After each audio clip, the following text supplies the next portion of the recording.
Hello everyone, I am Eric Guido and this is Vinous in the Kitchen. Today, I am going to attempt to make the perfect hamburger. Granted, now that's a subjective term, but I've been making hamburgers for this family for a long time. And long before I was gluten-free, hamburgers are my favorite meal. There was a point when I worked at the hotel in Rivington, a restaurant named Thor, and we had an extremely diverse menu. After service or on my break, I could make myself anything I wanted to. But the number one thing I always chose to make myself a hamburger because I could just go crazy. That kitchen had every ingredient you could possibly imagine, every mix of meat I could possibly think of, every kind of topping I could possibly think of. And having done that, I started to figure out what my favorite burgers were, but also, as my kids got older, I started to be able to experiment on them to see what their favorites were as well. Now, granted, this may not be your favorite burger, but I'm going to talk about some tips and tricks that even if the end result is not the ideal burger for you, you're going to learn a lot just by watching what we're doing here. First and foremost, most important thing, just like any other preparation, is mise en place. I have everything ready to go. The reality is, making burgers is a pretty quick process when you think about it. And so having everything ready and in arm's reach is extremely important. Number two, the meat. The meat is absolutely the most important part about making your hamburger.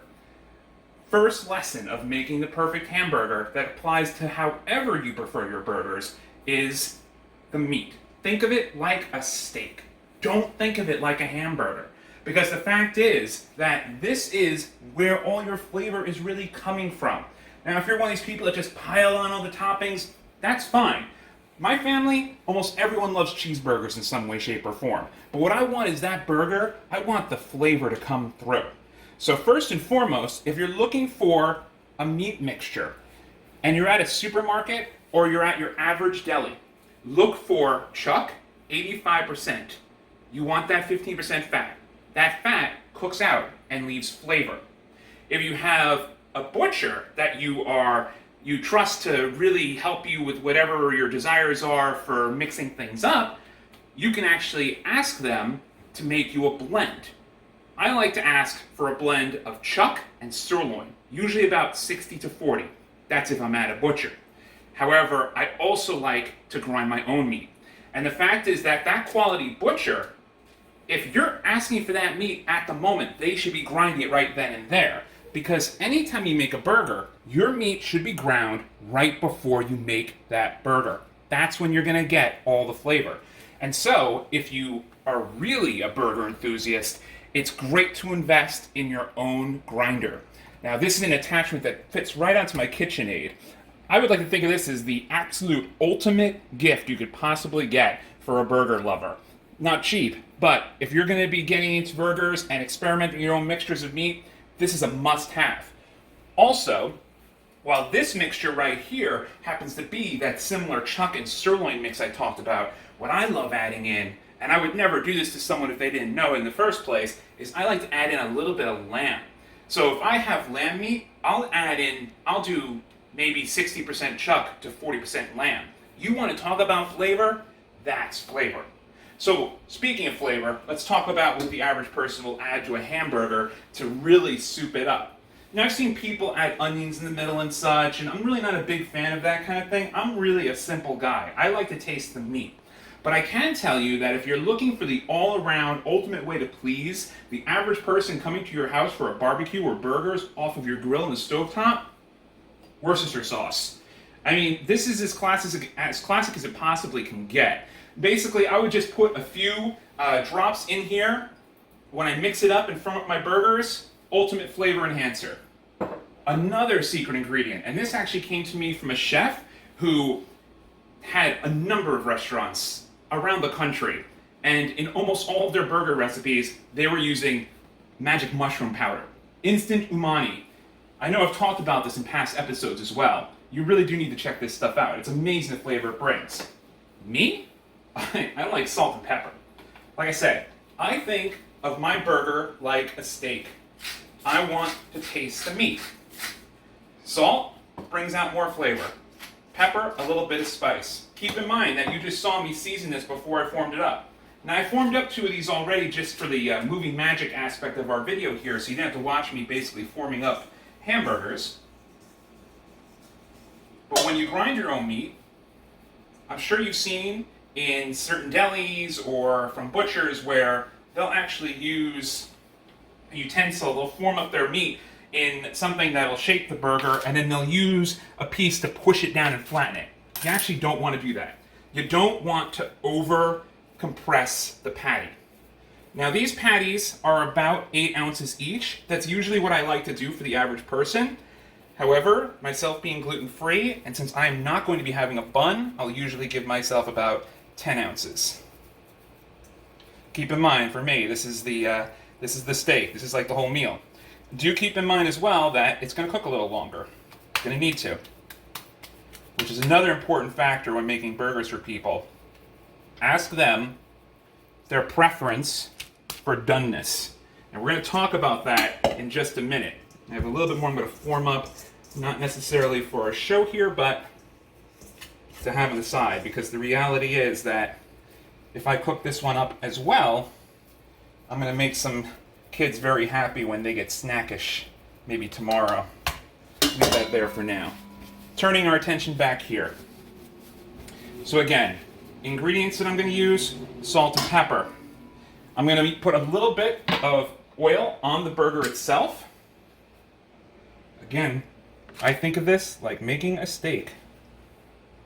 If I were making you a filet mignon right now, I would be doing this exact process.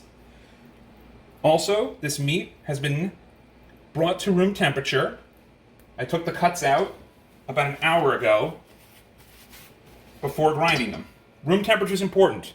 If you put a burger on your grill or in a cast iron pan where the center is still cold, it's not going to cook properly. And now, salt and pepper.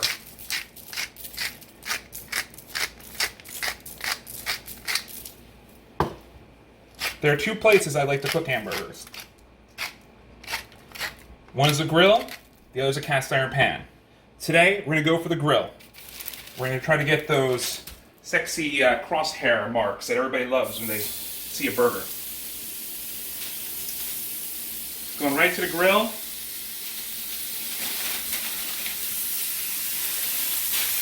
And I'm going to be setting my timer for 2 minutes after I wash my hands. Keep in mind you were just handling raw meat.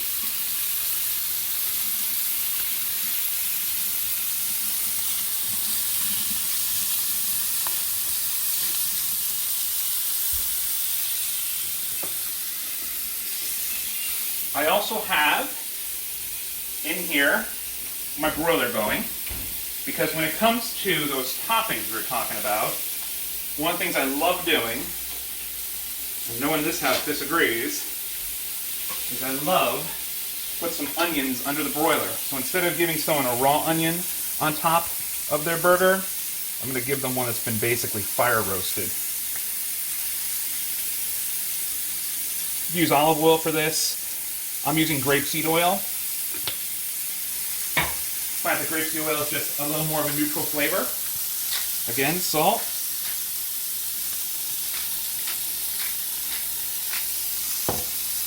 This is going to go into the oven. Under the broiler on high. Not too close to it though. You'll notice I also have a cast iron pan here.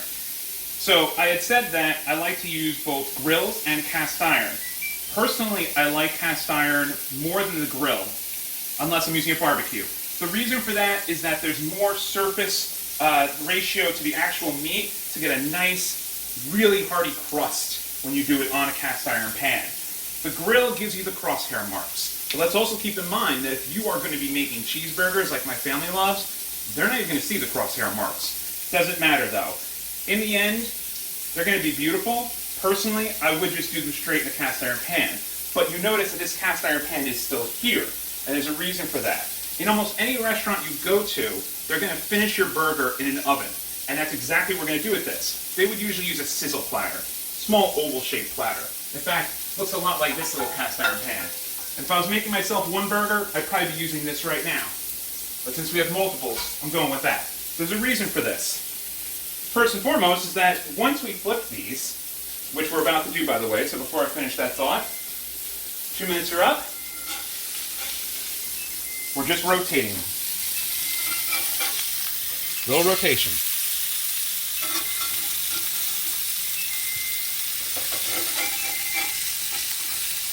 This is so we can get those marks we love. And again, 2 minutes. As I was saying, once we do flip these, then we're going to want to add our cheese, right? Which we want it to melt on top.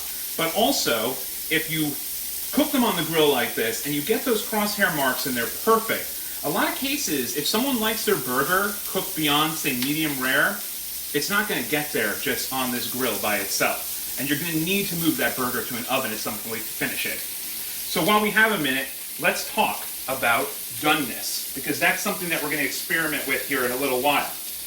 The number one way I was actually taught to understand the doneness of a burger is to actually use my hand. I would basically take my index finger and I would push against this part of my hand. When your hand is fully relaxed and you're pushing against this, just like you would be pushing against this, it's almost the exact same feel of a medium rare, or I'm sorry, a raw. If you are looking for well done, you take the same hand, move your pinky to your thumb. Same spot. That is well done. And as you move down with your different fingers, you get closer and closer to medium rare. Medium. Well done. All right, we're going to be flipping these in just a minute. And so, be adding, again, a little bit of oil on this side.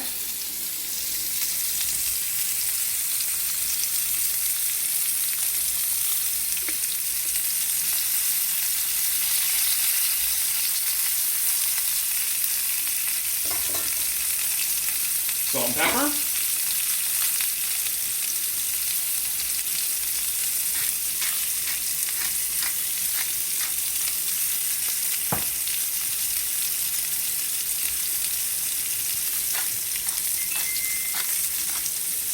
Okay, and time for the flip.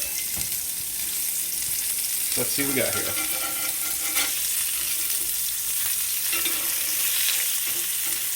Not perfect. Probably could have gotten this a little hotter before we started. Again though, we're making cheeseburgers. As you can see, you're going to have certain parts of your pan that are hotter than others. We're making cheeseburgers, and so they're not going to see those perfect crosshair marks. There you go, that's beautiful. I'll set my timer again for 2 minutes. I'm going to move this a little closer to the middle. The flame on this happens to be right in the middle. So obviously this part is cooler than the rest. As you cook with your different utensils in your kitchen, you get to know which areas on different pieces get hotter, quicker, and slower. One thing you definitely always want to resist doing, the ultimate mistake people make with burgers, is that all push down with the spatula. You see it in movies and things like that all the time. You see it in diners. It's the absolute wrong way to make a hamburger. When you push down on here, you're basically pushing out all the liquids that are in here. They're full of flavor. Now, granted, you would never have a situation where someone bites into this burger and juices start coming out, but the fact is that the reason why that happens to most people is because they didn't rest the burger properly. While those are working, I'm going to use this cast iron pan that's going to double as my sizzle platter to start preparing another one of our garnishes. And there's even a double benefit to doing this in this pan. And that is that when these burgers go in here, they will essentially be going into a pan that now has rendered bacon fat. Yum.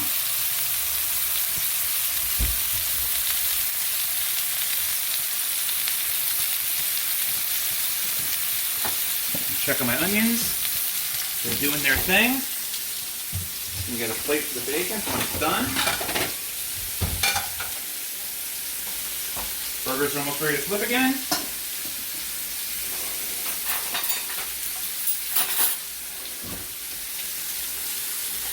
Notice at this point I'm not even checking for doneness. Now I happen to like my burgers medium rare. My wife likes them to be a little closer to medium, as well as my daughter, who I'm also cooking for today. Again, I'm going to do that little rotation. All I'm doing here.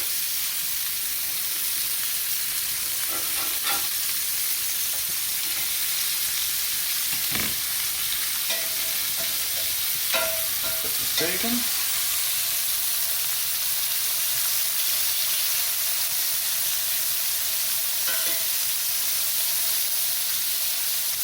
You can see burgers are serious business in this house.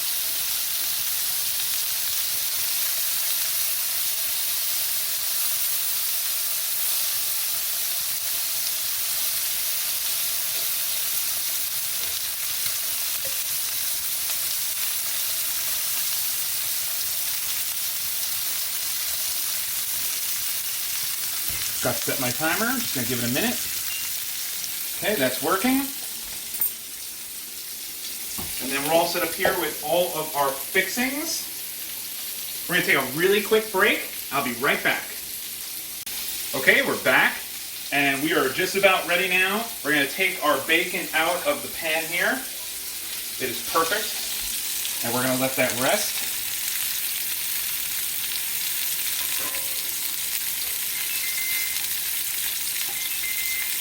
And drain some of the fat off here. Turn off our timer. At this point is when I'm going to start checking these burgers. Remember, you still have some time to cook. This one's about medium rare. This one's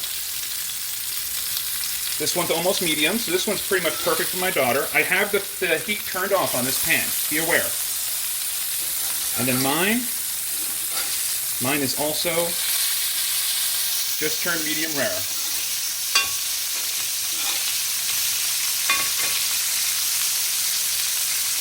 I'm going to leave that there for now, because it definitely needs more time. This is right over the flame right now. This still is residual heat, so these burgers are still cooking.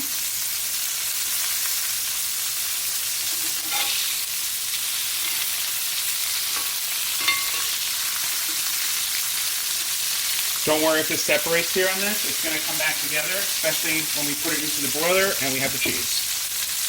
So my family are big fans of American cheese.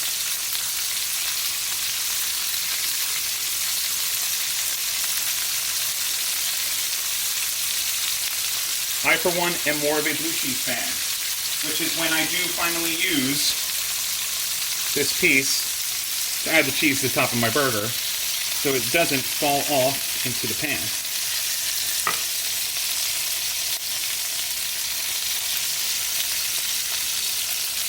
Beautiful.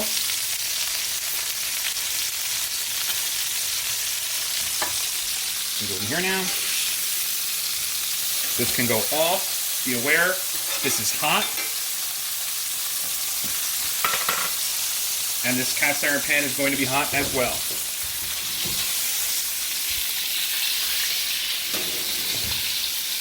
Take out these onions. I'm going to add them to the pan.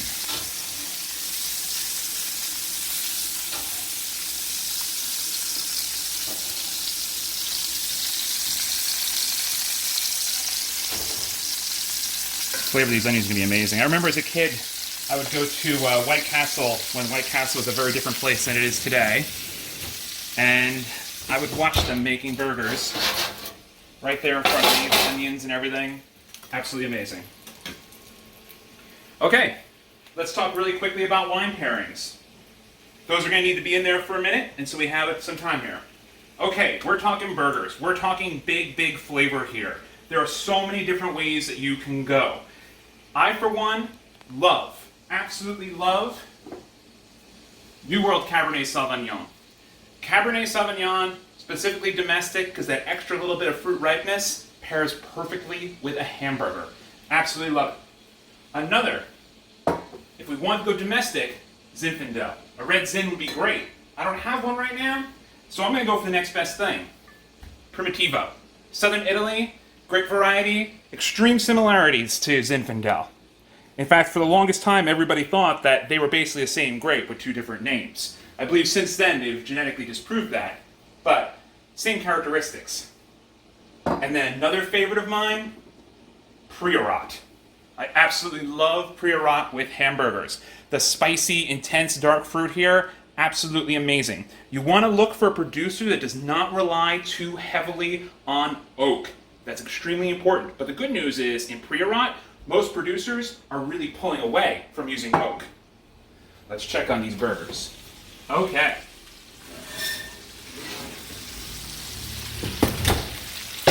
And yes, there is a bit of a cheesy mess. That is okay.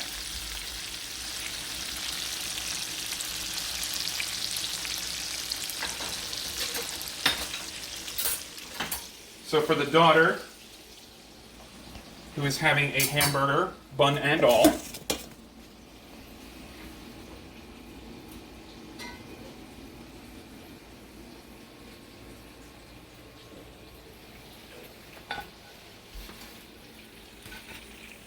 this will be for my wife. She also goes bunless like I do. Warming the bun up on the griddle there. This will be my daughter's perfect hamburger.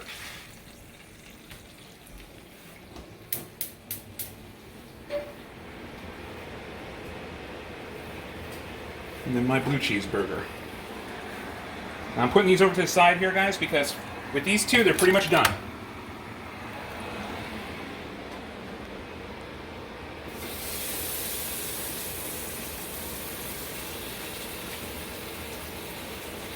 Onions are beautiful.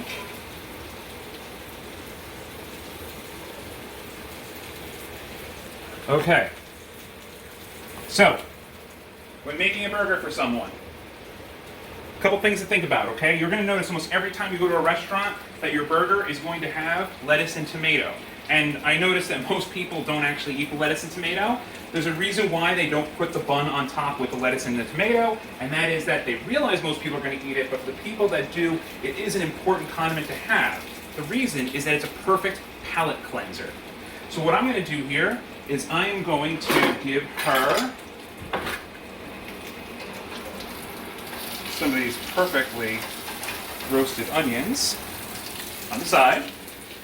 Again, I want her to be able to build her burger. She loves these onions. She usually actually ends up eating them on their own. Then I'm going to take my bun, which has now been perfectly toasted. I'm going to put the lettuce on top of the bun. Why?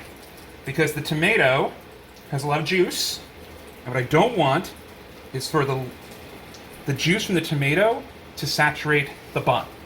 All right? Let's give her another one in case she wants to have that together like that. Now for her, I know what she loves. Another great palate cleanser. Why do we serve pickles with things? A bite of this pickle completely cleanses your palate to take the next bite of your hamburger. Perfect palate cleanser. And then, I mean, how classic, right? Some chips on the side. What do you want to serve next to this? I like to give people options. But the three things I think are most important to have on the table when you serve hamburgers: Tabasco, ketchup, mayo. Now I know it's not a lot of people use mayo on their burgers. I happen to love mayo on my burger. If I didn't make myself a blue cheeseburger, this is what I'd be putting on mine: a little salt and a little pepper. And then the final ingredient.